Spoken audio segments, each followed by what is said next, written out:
स्वयं भगवान विष्णु के होश उड़ गए जब एक भक्त ने उनके चेहरे पर लोहे की भारी रॉड दे मारी और चिल्लाया, मेरी सेवा में बाधा डालने का यही दंड है।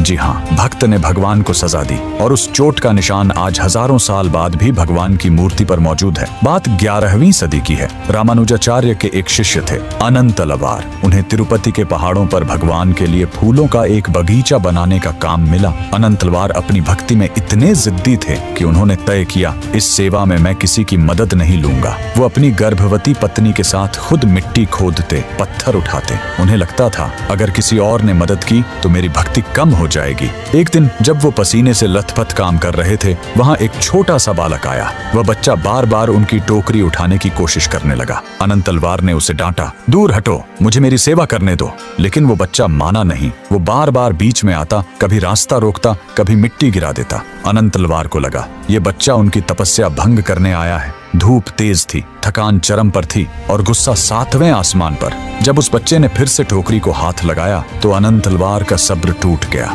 उन्होंने आव देखा न ताव, हाथ में रखी वही भारी लोहे की रॉड उस बच्चे की तरफ पूरी ताकत से फेंक दी। रॉड बच्चे की ठुड्डी पर जा लगी। वो बच्चा रोते हुए मंदिर के अंदर भाग गया। अनंतलवार ने सोचा कोई गांव का शरारती बच्चा होगा। शाम हुई, वो पूजा के लिए मंदिर पहुंचे। जैसे ही पुजारियों ने गर्भगृह का दरवाजा खोला, वहां खड़े हर शख्स की चीख निकल गई। अनंतलवार के पैरों तले जमीन खिसक गई। सामने भगवान वेंकटेश्वर की मूर्ति थी, लेकिन उनकी ठुड्डी से टप टप खून टपक रहा था। तभी अनंतलवार समझ गए वो कोई साधारण बच्चा नहीं था, स्वयं भगवान थे जो अपने भक्त का बोझ कम करने आए थे। अनंतलवार रोते हुए भगवान के चरणों में गिर पड़े।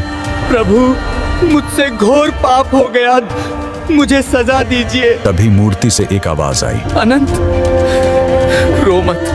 ये चोट मेरे लिए फूलों से भी कोमल है, क्योंकि ये तुमने अपने अधिकार से मारी है। लेकिन याद रखना, ये घाव अब हमेशा रहेगा, ताकि कलयुग में दुनिया को पता चले कि एक सच्चे भक्त का हक भगवान पर कितना होता है। अगर आपको यकीन ना हो तो आज भी तिरुपति बालाजी के मंदिर के मुख्य द्वार महाद्वार की दाहिनी तरफ वो लोहे की रॉड लटकी हुई है और आज भी भगवान की ठुड्डी के उस घाव को भरने के लिए वहाँ चंदन का खास लेप लगाया जाता है। भगवान ने मार खाई पर भक्त का साथ नहीं छोड़ा। अगर आप भी इस प्रेम को मानते हैं तो कमेंट में जय श्री हरि, जय